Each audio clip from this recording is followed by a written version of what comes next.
ഞാനൊരു 3-4 ദിവസത്തെ international trip പോവാണ് കേട്ടോ. UAE-ലേക്കാണ്. അപ്പോൾ ഒരു 3 പെയർ ഡ്രസ്സേ ഞാൻ കൊണ്ടുപോകുന്നുള്ളൂ. അതും പുതിയതൊന്നും വാങ്ങിച്ചിട്ടില്ല, പഴയ ഡ്രസ്സുകൾ തന്നെ. സൈറസ് ഇവിടെ തന്നെയുണ്ട് കേട്ടോ. ഞാനിവിടെ ബാഗൊക്കെ പാക്ക് ചെയ്യുന്നതിൻ്റെ സൗണ്ട് ശ്രദ്ധിച്ച് കിടന്നുറങ്ങാം. അങ്ങനെ ഒരു 2:30 ആയപ്പോൾ സൈറസിനോട് യാത്രയൊക്കെ പറഞ്ഞ് സ്ഥിരമായി പെട്രോൾ അടിക്കുന്ന നാട്ടിക പെട്രോൾ പമ്പ്, തൃശ്ശൂരിലെ നാട്ടിക പെട്രോൾ പമ്പിൽ കയറി വണ്ടിയിൽ നല്ലോണം പെട്രോളൊക്കെ അടിച്ച് യാത്ര തുടർന്നു. നല്ല കൂരിട്ട് സമയം മിഡ്നൈറ്റ് 2:30 ആയിട്ടുള്ളൂ കേട്ടോ. 9-ാം തീയതി പുലർച്ചെ 2:30. ശരിക്കും എൻ്റെ ഫ്ലൈറ്റ് 8-ാം തീയതി നൈറ്റ് ആയിരുന്നു. പിന്നെ നമ്മുടെ ഇന്ത്യ പാകിസ്ഥാൻ ഇഷ്യൂസ് നടക്കുന്നത് കൊണ്ട് പല എയർപോർട്ട്സും ക്ലോസ് ചെയ്തിട്ടുണ്ട്. പിന്നെ പല ഫ്ലൈറ്റ്സിൻ്റെയും ടൈമിങ്ങും മാറ്റിയിട്ടുണ്ട്. കാരണം സാധാ പോകുന്ന റൂട്ട് മാറ്റിയിട്ടാണല്ലോ ഇപ്പോൾ ഫ്ലൈറ്റ്സ് UAE-യിലോട്ട് പോകുന്നത്. സത്യം പറഞ്ഞാൽ ഒരു പേടിയുണ്ടായിരുന്നു, നമ്മുടെ കൊച്ചിൻ ഇൻ്റർനാഷണൽ എയർപോർട്ടും ക്ലോസ് ചെയ്യുമെന്നുള്ളത്. പക്ഷേ ഒരു സമാധാനം ഉണ്ടായിരുന്നു. നോർത്തിലാണ് ഇഷ്യൂസ് നടക്കുന്നത്, നോർത്തിലെ എയർപോർട്ട്സാണ് ക്ലോസ് ചെയ്യുന്നത്, നമ്മളെ ബാധിക്കില്ല സൗത്ത് ആയതുകൊണ്ട് എന്നൊക്കെ ഉള്ളൊരു സമാധാനത്തിലിരുന്നു. അതുപോലെ തന്നെ ഇതാ പോകാൻ പറ്റി. അപ്പോൾ ഇൻ്റർനാഷണൽ ടെർമിനലിൻ്റെ മെയിൻ എൻട്രൻസ് എത്തി. ഈ എൻട്രൻസ് എത്തിക്കഴിഞ്ഞാൽ 2 ഡൈവേർഷൻസ് ഉണ്ട്. ഇത് എന്തിനൊക്കെ എന്നുള്ളത് ഒന്നുകൂടെ ക്ലിയറായി പറയാം. ഒരിക്കൽ ഞാൻ ഇതിൻ്റെ വീഡിയോ ചെയ്തിരുന്നു. അപ്പോൾ ഇവിടെ നിന്ന് അങ്ങോട്ട് കടക്കുമ്പോൾ നമുക്ക് ഭയങ്കര ഒരു കൺഫ്യൂഷൻ ഉണ്ടായിരിക്കും. മുകളിലേക്കും താഴേക്കുമായിട്ട് 2 റോഡ്സ് ഉണ്ട്.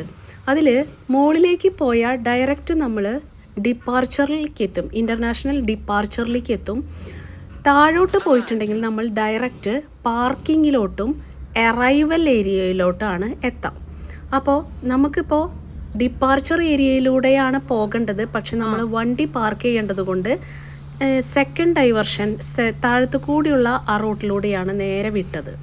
പിന്നെ നമ്മളിത് ആ പാർക്കിങ്ങിൽ എത്തിയിരിക്കുകയാണ്. 4 ദിവസത്തെ ട്രിപ്പ് ആയതുകൊണ്ട് ഒരു ദിവസത്തിന് 350 രൂപയാണ് പാർക്കിംഗ് ചാർജ്. അങ്ങനെ 4 ദിവസം, അപ്പോൾ 1400 രൂപ. പക്ഷെ നമ്മുടെ വണ്ടി സേഫായിട്ട് ഇവിടെ കിടക്കും. അങ്ങനെ സക്സസ്ഫുള്ളി ഞാൻ എയർപോർട്ടിലെത്തി, കാറ് പാർക്ക് ചെയ്തു. നല്ല ഉറക്കമൊക്കെ വരുന്നുണ്ടായിരുന്നു. ഉറക്കം വരുമ്പോഴൊക്കെ കണ്ണിലേക്ക് ജസ്റ്റ് ഒന്ന് വാട്ടർ സ്പ്രെഡ് ചെയ്ത് കൊടുത്താണ് ഡ്രൈവ് ചെയ്തിരുന്നത്. അങ്ങനെ ഇതേ ഉള്ളിലേക്ക് കയറുന്നതിന് മുൻപ് കോഫി മുഖ്യം ബിഗിലേ ഒന്ന് ഉഷാറാവണ്ടേ. ഇനി അതിൻ്റെ ഉള്ളിലോട്ട് കിടന്നിട്ട് കുറേ പ്രോസസ്സ് ഉണ്ട്. കോഫി കൂടിയൊക്കെ കഴിഞ്ഞതാ എയർപോർട്ടിനുള്ളിലോട്ട് കയറാൻ പോണ്. അപ്പോൾ ലിഫ്റ്റിൽ നമ്മളിപ്പോൾ അറൈവൽ ഏരിയയിലാണല്ലോ, നമ്മൾ ഈ ലിഫ്റ്റിൽ മേലോട്ട് ചെല്ലണം ഡിപ്പാർച്ചർ ഏരിയയിലേക്ക്. ഇതാ എത്തിയിരിക്കുന്നു. ഇപ്പോൾ ഓരോ TVകളിലായിട്ട് നമ്മുടെ ഫ്ലൈറ്റിനെയും കാണാം. സ്പൈസ് ജെറ്റാണ് ഞാൻ പോകുന്ന ഫ്ലൈറ്റ്. അപ്പോൾ ഇതാ ഫസ്റ്റ് ചെക്കിങ് ഇതാണ്. ഇവിടെ നമ്മുടെ എക്സ്ട്രാ ലഗേജ് ഉണ്ടെങ്കിൽ കൊടുക്കണം, ഹാൻഡ് ലഗേജ് ക്യാരി ചെയ്യാം. ബോർഡിംഗ് പാസ്സാണിത്, കിട്ടിയിട്ടുണ്ട് അവിടെ നിന്ന്. ഇത് സെക്കൻഡ് ചെക്കിംഗ് ആണ്. അവിടെ നമ്മുടെ ഫേസ് വെരിഫിക്കേഷനൊക്കെ കഴിയും. അത് കഴിഞ്ഞാൽ തേർഡ് ചെക്കിംഗ് എന്താ വെച്ചാൽ നമ്മുടെ ബാഗ്, അതിൽ വല്ല ഇലക്ട്രോണിക്സ് സാധനങ്ങളോ മറ്റൊക്കെ ഉണ്ടെങ്കിൽ, മെറ്റൽ ഐറ്റംസൊക്കെ ഉണ്ടെങ്കിൽ അതൊക്കെ സെപ്പറേറ്റ് ചെക്ക് ചെയ്യണം. നമ്മുടെ ബാഗ്, മെറ്റൽ ഐറ്റംസും ഇലക്ട്രോണിക്സ് സാധനങ്ങളൊക്കെ സെപ്പറേറ്റ് ചെക്ക് ചെയ്ത് നമ്മൾ പിന്നെ ഗേറ്റിലോട്ട് പോവാണ്. അതായത് ഫസ്റ്റ് ചെക്കിങ്ങിൽ തന്നെ നമുക്ക് ബോർഡിംഗ് പാസ് കിട്ടിയിട്ടുണ്ടാവും. ആ ബോർഡിംഗ് പാസ്സിലൊരു ഗേറ്റ് നമ്പർ എഴുതിയിട്ടുണ്ടാവും. അതാണ് നമ്മൾ ഫ്ലൈറ്റിന് വേണ്ടി വെയിറ്റ് ചെയ്തിരിക്കേണ്ട ഏരിയ. ആ ഫ്ലൈറ്റിൽ അപ്പോൾ എൻ്റെ ബോർഡിംഗ് പാസ്സിലെ ഗേറ്റ് നമ്പർ 7 ആയിരുന്നു. അത് അന്വേഷിച്ച് ഞാൻ പോയിക്കൊണ്ടിരിക്കുകയാണ്. ഇവിടെ വളരെ കുറവ് ആൾക്കാരെ എത്തിയിട്ടുള്ളൂ, അതിലൊരാൾ ഞാനാണ്. അപ്പോൾ ഇതാ കുറച്ച് സ്റ്റെപ്പ് ഇറങ്ങി താഴേക്ക് എത്തിയപ്പോൾ എൻ്റെ ഗേറ്റ് നമ്പർ 7ൻ്റെ ഏരിയ ഞാൻ കണ്ടു. സീറ്റ്സിലൊന്നും ആരുമില്ല. ഫ്ലൈറ്റിൻ്റെ ടൈം അടുക്കും തോറും ഈ സീറ്റ്സൊക്കെ ഫില്ലാകും. അപ്പോൾ ഇതാ ടൈം ആയിട്ടുണ്ട്.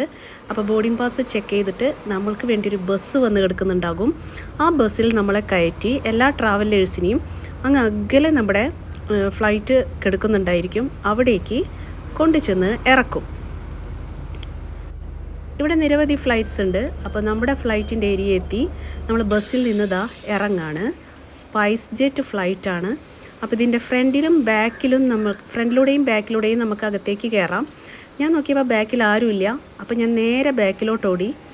അപ്പോൾ എൻ്റെ സീറ്റ് നമ്പർ കുറച്ച് ബാക്കിലായിട്ടാണ് വരുന്നത്. അപ്പോൾ എനിക്ക് ഇതാണ് കൂടുതൽ ഈസി. അങ്ങനെ ഇതാ ഫ്ലൈറ്റിൻ്റെ ഉള്ളിലോട്ട് കയറാണ് കേട്ടോ. എനിക്ക് വിൻഡോ സീറ്റാണ് കിട്ടിയത്. അങ്ങനെ ദുബായിലോട്ടുള്ള യാത്ര ഇങ്ങനെ തുടങ്ങി. നന്നായി കിടന്നുറങ്ങി. കാരണം മോർണിംഗ് 8:30 ആയിട്ടുള്ളൂ, ഇന്നലെ നൈറ്റ് ഉറങ്ങിയിട്ടില്ല. അങ്ങനെ ഒരു 11:45 ആയപ്പോൾ നമ്മൾ ദുബായ് ഇൻ്റർനാഷണൽ എയർപോർട്ടിലെത്തി. ഫ്ലൈറ്റിൽ നിന്നും ലാസ്റ്റ് ഇറങ്ങുന്ന ആൾ ഞാനാ. ബാക്ക് വേ ഔട്ട് ഉണ്ടായിരുന്നില്ല, ഓൺലി ഫ്രണ്ടിലൂടെ ഉണ്ടായിരുന്നുള്ളൂ.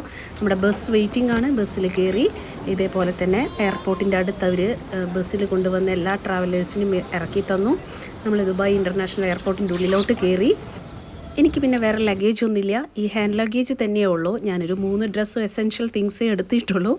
അപ്പോൾ അങ്ങനെ സക്സസ്ഫുള്ളി ദുബായ് ഇൻ്റർനാഷണൽ എയർപോർട്ടിൽ എത്തിയിരിക്കുന്നു. ഇനി നെക്സ്റ്റ് വീഡിയോയിൽ കാണാം.